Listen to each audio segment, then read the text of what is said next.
Hey guys, welcome to my channel Rocket Brain and today we learn of class 5th Hindi chapter 1 राख की रस्सी। तो चलिए हम बिना देर किए बातें करते हुए ये चैप्टर अपना शुरू करते हैं। लोनपुगार तिब्बत के 32वें राजा सोनगव सेन गापो के मंत्री थे। यहाँ पे एक राजा सोनगव सेन है, ठीक है। तो उनके मंत्री दिनचर्या, उनके प्रॉब्लम नहीं, उनके पूरे लाइफ टाइम के बारे में बता रहे, ठीक है, जो उनकी लाइफ में जो हो रहा है। वे अपनी चालाकी और हाजिर जवाबी के लिए दूर दूर तक मशहूर थे।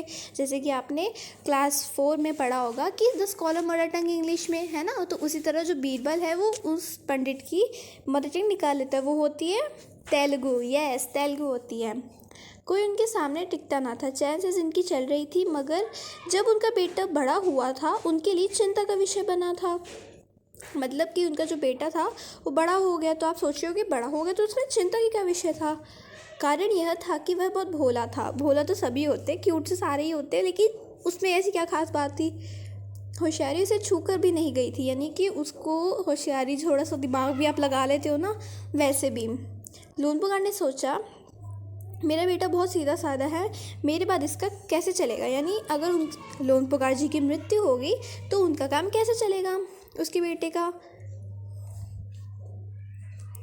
एक मिनट। एक दिन लोनपुगार ने अपने बेटे को 100 भेड़ें देते हुए कहा, तुम इन्हें लेकर शहर जाओ, मगर इन्हें मारना है, बेचना नहीं।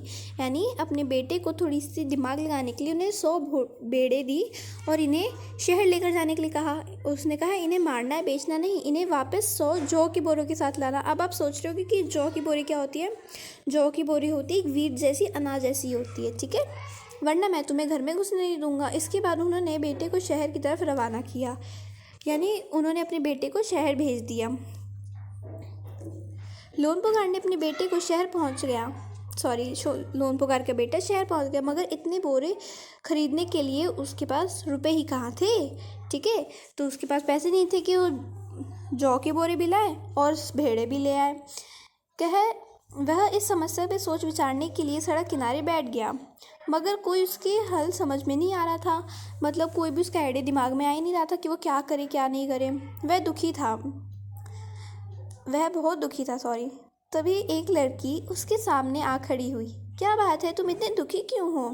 तो लड़की पूछती, अचानक से एक लड़की आ गई, ठीक है। तो पूछी, तुम इतने दुखी क्यों हो, why are you so sad. मैं आपको इंग्लिश में बता रही हूँ। लोनपुगार के बेटे ने अपना हाल कहा सुनाया। हाल कहा मतलब प्रॉब्लम होती है, ठीक है। ये बात याद रख लीजिए, नोट कर लीजिए कॉपी में। हाल कहा मतलब प्रॉब्लम। इसमें इतना दुखी होने की कोई बात नहीं है, मैं इसका हल निकाल देती हूँ। यानी इसमें कोई इतना दुखी होने की बात ही नहीं है। इतना कहकर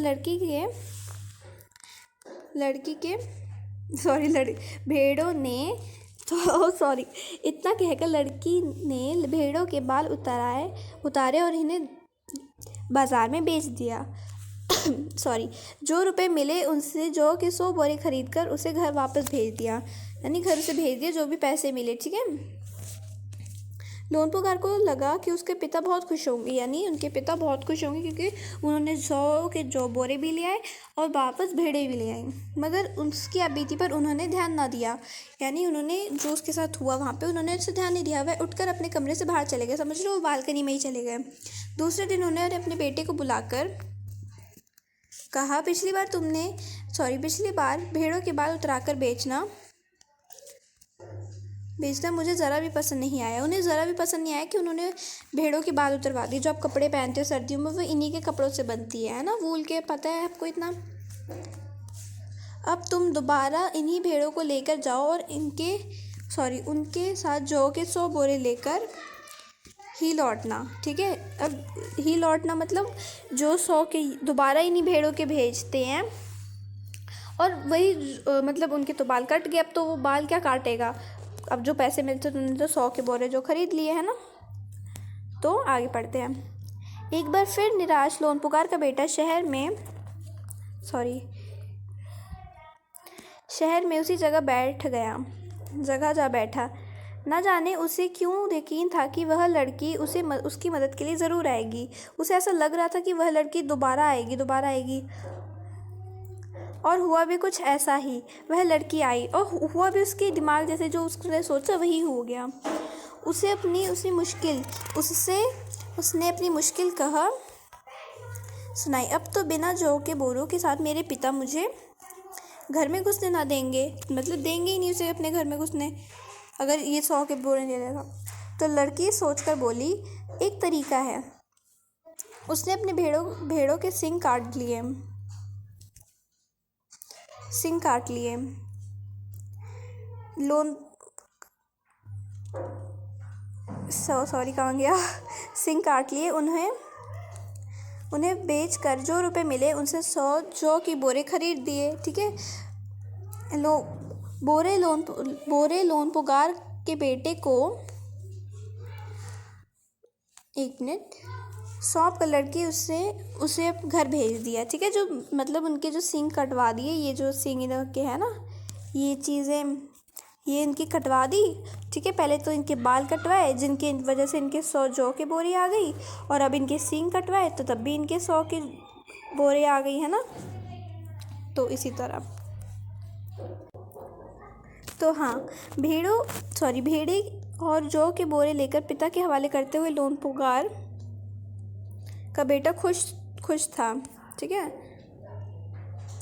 लड़की उसने विजय भाव से सारी कहानी सुनाई। यानी विजय, जैसे अब कोई विनर बनता है, जैसे आप समझो आप एक रेस के विनर हो गए, तो आप अपनी मम्मी को ऐसे बुलाओगे ना, मैं तो इसका विनर थी, मैं तो इसकी विनर थी, है ना। ऐसे थोड़ा विजय मतलब विनर के तौर पे आप कहोगे। सुनकर लोनपुगार बोले, उस लड़की से कहो कि हमें 9 हाथ की लंबी रस्सी यानी 9 हैंड लॉन्ग, ठीक है, 9 हाथ की लंबी यानी 9 हैंड लॉन्ग की राख की रस्सी चाहिए। राख की रस्सी अभी मैं बताती हूँ कैसे। मतलब उनके बेटे ने लड़की के पास जाकर पिता का संदेश दोहरा दिया। यानी जो उसके पिता ने कहा कि 9 हाथ की लंबी रस्सी चाहिए, वही उसने कह दिया।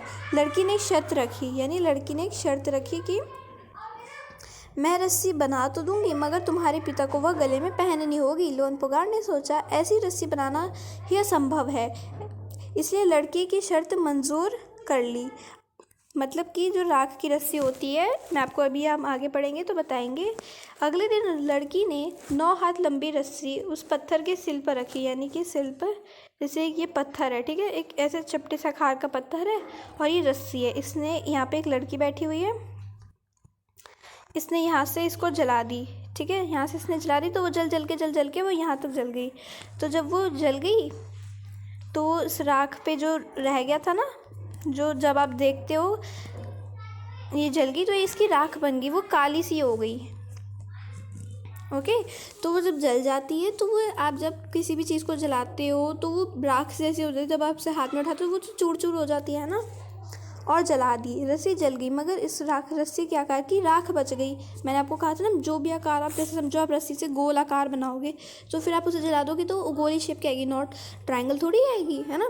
वह इस सिल के समेत लोनपुगार के बेटे के पास ले गई और उसे पहनने के लिए कहा। लोनपुगार रस्सी देखकर चकित रह गए। जो मंत्री था वो देखकर चकित रह गया, आश्चर्य से हो गए। वे जानते थे कि राख की रस्सी गले में पहनना तो दूर, उठाना भी मुश्किल है ना। जैसे मैंने आपको कहा कि वो हाथ में उठाते ही मतलब चूर चूर हो जाती है, उसी तरह हाथ लगाते ही वह टूट जाएगी। लड़की ने समझदारी के सामने उनकी चालाकी धरी रह गई। यानी लड़की की जो चालाकी थी वो धरी की धरी रहेगी। बिना वक्त गवाए लोनपुगार ने अपने बेटे की शादी का प्रस्ताव लड़की के सामने रख दिया। धूमधाम से उन दोनों की शादी हो गई। तो थैंक यू गाइज वॉचिंग ये दिस चैप्टर के लिए। अगर ये आपको चैप्टर बहुत अच्छा लगा तो प्लीज़ आप बताइएगा और कमेंट करके ज़रूर बताइएगा कि आपको ये वीडियो कैसा लगा, और इसके क्वेश्चन आंसर हम नेक्स्ट वीडियो में करेंगे। So thank you.